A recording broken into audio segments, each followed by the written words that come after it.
Hello student, आज मैं लेकर आई हूँ क्लास 12 स्टूडेंट आप लोग के लिए रचनात्मक हिंदी में समाचार लेखन का पार्ट 3 जिसमें आप पढ़ाना है आप लोग को समाचार लेखन के चरण। पार्ट 2 में मैं पढ़ा दी हूँ इसके कुछ भाग, समाचार के अर्थ, परिभाषा, समाचार के तत्व तथा दूसरे पार्ट में मैं पढ़ाई हूँ समाचार लेखन के आवश्यक तथ्य और समाचार लेखन के प्रकार। अब मैं पढ़ाने जा रही हूँ पार्ट 3 में। आज पढ़ाने जा रही हूँ समाचार लेखन के चरण। तो समाचार लेखन के विभिन्न चरण होते हैं। क्या होते हैं? पहला, शीर्षक, यानी समाचार लेखन करते हुए सर्वप्रथम समाचार का शीर्षक होना चाहिए। शीर्षक में समाचार के मुख्य घटना को सांकेतिक उल्लेख करना चाहिए। शीर्षक ऐसा होना चाहिए कि जो पाठक को सहज रूप से आकर्षित करे, समाचार का मूल भाव बताए और पाठक को अपनी रुचि के अनुसार समाचार खोलने में सहायक हो। अब दूसरा इसका है स्रोत। तो स्रोत क्या है? शीर्षक के पश्चात समाचार का स्रोत का उल्लेख करना चाहिए। अब स्रोत में हमारे विशेष प्रतिनिधि द्वारा, व्यक्तिगत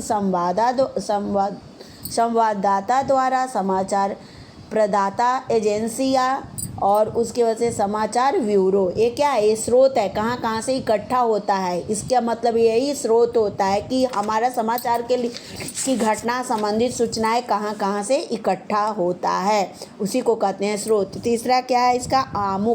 आमुख का मुखड़ा। इंट्रो मीन्स क्या होता है? मालूम है? परिचय या लीड भी कहा जाता है। यह समाचार का पहला अनुच्छेद होता है, यानी जिससे स्टार्ट होता है। आमुख में समाचार के संबंध में 3 प्रश्न, क्या, कहाँ, कब का परिचय दिया जाता है। कभी कभी आमुख के तहत में कौन, क्यों, कैसे जैसे प्रश्नों का भी उत्तर जरूरी देना हो जाता है। आमुख के घटना क्या है अथवा विशिष्ट कथन क्या है, बताया जाना क्या होता है? महत्वपूर्ण होता है। अब देखिए चौथा, बॉडी या क्लेवर।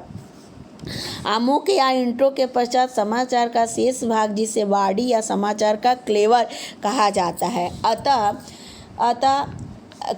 है, आता है। इसमें सभी घटनाएं क्रमबद्ध रूप से प्रस्तुत की जाती है। समाचार की बॉडी लिखते समय निम्न बातों का ध्यान देना चाहिए। क्या? इसमें घटना का क्रमशः वर्णित होनी चाहिए, फिर इसमें आमुख से अलग तथ्य प्रस्तुत करने चाहिए और संपूर्ण समाचार का विवरण एक स्थान पर आ जाना चाहिए, यानी सारे चीज़ों का विवरण एक जगह इकट्ठा हो जाना चाहिए। ठीक है ना? फिर क्या है? संक्षेपण। अब देखिए संक्षेपण। अंत में संपूर्ण समाचार को संक्षिप्त सार दिया जाना चाहिए। इसके लिए निम्नलिखित तथ्यों को ध्यान में रखना चाहिए। क्या क्या है? तो देखिए इसमें है, समाचार संक्षेपण करते हुए केवल मुख्य बातों को ध्यान रखना चाहिए और आवश्यक बातों को नहीं आने देना चाहिए। फिर समाचार संक्षेपण में पुनरुक्ति नहीं होनी चाहिए। फिर क्या है? इसमें नकारात्मक वाक्य नहीं होने चाहिए। और समाचार के निष्कर्ष के रूप में संपादक अथवा समाचार लेखक की अपनी टिप्पणी नहीं होनी चाहिए, यानी वो अपने बारे में नहीं कुछ बोलने चाहिए। ये हो गया आपका। फिर अब चलिए मैं आगे बढ़ रही हूँ। क्या है? बड़ी क्लेवर समाचार के प्रकार।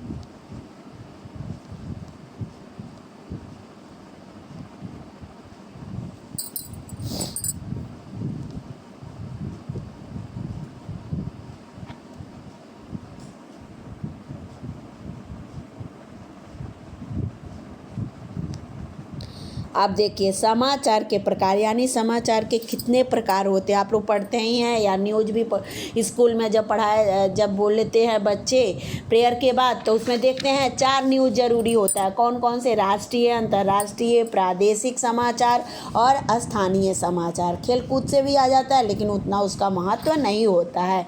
2 चीज़ तो आपके बताए ही जाते हैं। 3 चीज़ न्यूज़ में कौन कौन से? राष्ट्रीय यानी समाचार क्या है, फिर अंतर्राष्ट्रीय समाचार क्या है। ये विभिन्न प्रकार प्रकार है, समाचारों के उदाहरण है। फिर प्रादेशिक समाचार, फिर क्या है, स्थानीय। तो ये क्या है, ये सब समाचार के प्रकार, उदाहरण, समाचारों के उदाहरण, विभिन्न प्रकार के समाचारों के उदाहरण। ये विभिन्न प्रकार के क्या है, समाचार है। राष्ट्रीय समाचार है, फिर क्या, अंतर्राष्ट्रीय समाचार है। जैसे राष्ट्रीय समाचार, नई दिल्ली हैदराबाद बम धमाके के बाद विपक्ष में एक बार फिर से सरकार की सुरक्षा के नाम पे घरने का मुद्दा मिल गया। इसके अलावा हेलीकॉप्टर, ये क्या है, अब ये राष्ट्रीय, ठीक है ना, राष्ट्र से। अंतर्राष्ट्रीय, अब देखिए दूसरे जगह से, साउथ कैरोलिना की पहली महिला गवर्नर बनकर इतिहास रचने वाली हेले की रेटिंग इतनी प्रतिशत दिनांक, ये सब क्या है, ये अंतर्राष्ट्रीय अब न्यूज है। फिर क्या है, अब प्रादेशिक, प्रादेशिक कौन, अपने राज्य के अंतर्गत। तो लखनऊ की बातें हो गई। फिर यहाँ देखिए, फिर स्थानीय, तो स्थानीय क्या, स्थानीय किसी भी जगह का आप डाल सकते हैं, यानी आसपास के स्थानों के, डिस्ट्रिक्ट का मतलब, स्थानीय का मतलब क्या हो गया, डिस्ट्रिक्ट के अंतर्गत समाचार। तो ये हो गए आपके समाचार, विभिन्न तरह के समाचार, कैसे कैसे समाचार रहते हैं।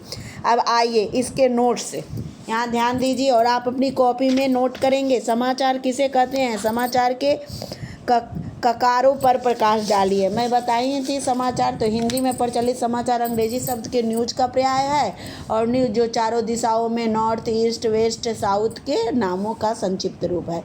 इस तरह समाचार का संबंध क्या होता है, चारों दिशाओं से होता है, और सामाजिक प्राणी होने के नाते आसपास के ये मैं ऊपर पढ़ाई हूँ, कौन, कैसे, कब। अब समाचार के विभिन्न तत्व कौन कौन से हैं, दूसरा क्वेश्चन तो मैं पढ़ा दी हूँ, क्या है, नवीनता है, निकटता है, फिर प्रभाव है।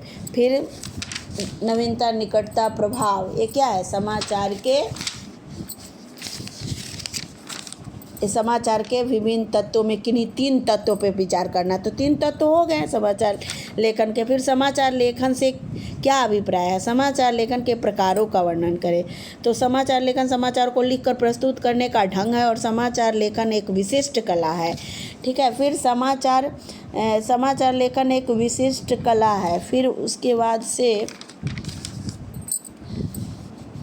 समाचार सूचनात्मक एवं तथ्यात्मक होगा, यहाँ कट गया, तथ्यात्मक होते हैं, क्योंकि इसका सीधा संबंध जनमत से है, यानी जनता के मत से, इसलिए इसकी प्रस्तुति का ढंग अत्यंत महत्वपूर्ण होता है।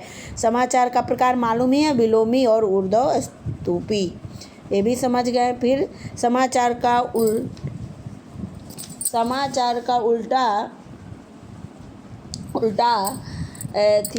उल्टा पिरामिड शैली से अभिप्राय। तो किसी समाचार को लिखने या कहने का तरीका जिसमें उस घटना, विचार, समस्या के बारे में सबसे अहम तथ्यों या पहलुओं को सबसे बताया जाता है, और उसके बाद घटते हुए महत्व क्रम को, अन्य तथ्यों तथा सूचनाओं को लिखा या बताया जाता है।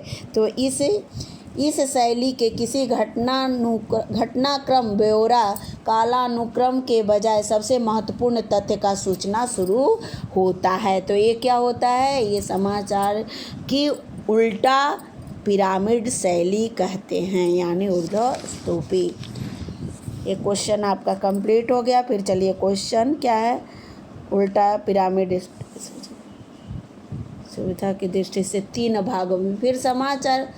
फिर इसके क्या है, उल्टा पिरामिड शैली में समाचार लेखन की प्रक्रिया पर प्रकाश डाले। तो समाचार, ये क्या है, बाद वाला जो ये क्वेश्चन था, क्या है, उल्टा पिरामिड में समाचार लेखन की प्रक्रिया पर प्रकाश डाले, और उत्तर समाचार के उल्टा पिरामिड शैली से अभिप्राय ये हो गया। और इसके समाचार लेखन की प्रक्रिया में समाचार लेखन की उल्टा पिरामिड शैली के अंतर्गत लिखे गए समाचार को सुविधा की दृष्टि से 3 भागों में विभाजित किए गए। क्या क्या, इंट्रो या मुखड़ा, उसका जो मुखड़ा होता है, ठीक है, फिर बॉडी या क्लेवर, और फिर समापन, यानी उसका ख़त्म कैसे किया जाता है। समाचार लेखन के विभिन्न चरणों में से शीर्षक तथा स्रोत पे प्रकाश डालिए। तो यहाँ देखिए तीन चीज़ों पे शीर्षक। तो शीर्षक सर्वप्रथम समाचार का शीर्षक होना चाहिए, और मुख्य घटना को सांकेतिक उल्लेख करना चाहिए। शीर्षक ऐसा होना चाहिए कि सहज रूप से आकर्षित करे, और समाचार का मूल भाव बताए और पाठक को अपनी रुचि के अनुसार समाचार खोजने में सहायक हो। फिर क्या, शीर्षक होने के बाद स्रोत हमारे विशेष, अब स्रोत क्या, हमारे विशेष प्रतिनिधि द्वारा, व्यक्तिगत संवाददाता द्वारा, समाचार प्रदाता एजेंसियाँ और समाचार ब्यूरो द्वारा। फिर ये हो ही गया आपका स्रोत, और उसके बाद से आपका शीर्षक, स्रोत, ये चीज़ मुख्य चरण, तो ये सब चरण हो गए। अब समाचार मुख्य रूप से कितने प्रकार के होते हैं, संक्षेप में चर्चा कीजिए। तो मैं बताई हूँ, राष्ट्रीय, अंतर्राष्ट्रीय, प्रादेशिक और स्थानीय। सारे समाचार पत्र में आप देखते होंगे कि ये समाचार लिखा रहता है, राष्ट्रीय समाचार, अंतर्राष्ट्रीय भी लिखा रहता है हर पेज पे, और प्रादेशिक भी लिखा रहता है, यानी लखनऊ से इधर अपने राज्य की, और स्थानीय का मतलब कुशीनगर का। आप समाचार पढ़ते होंगे, जो भी बच्चे स्टूडेंट पढ़ते होंगे उसे आसानी से ये सारी चीज़ें समझ लिए होंगे। क्यों, करके सीखो, तब को करते ही हैं। जब मैं बता दी तो उन्हें और आसानी से वो समझ में आ गया होगा। अब देखिए क्वेश्चन लास्ट है, क्या है, 7वां। इसे अपनी नोटबुक में ज़रूर नोट कर लेंगे सभी स्टूडेंट, ठीक है। एक क्वेश्चन ऐसे भी बन के आ सकता है कि समाचार लेखन के आवश्यक तथ्यों का उल्लेख कीजिए। जो 4 सकारों का चीज़ था वही क्या हो जाता है, समाचार लेखन के आवश्यक तथ्य, जो मैं बताई थी 4 सकारों, यानी क्या, सत्यता, स्पष्टता, संक्षिप्तता और सुरुचि।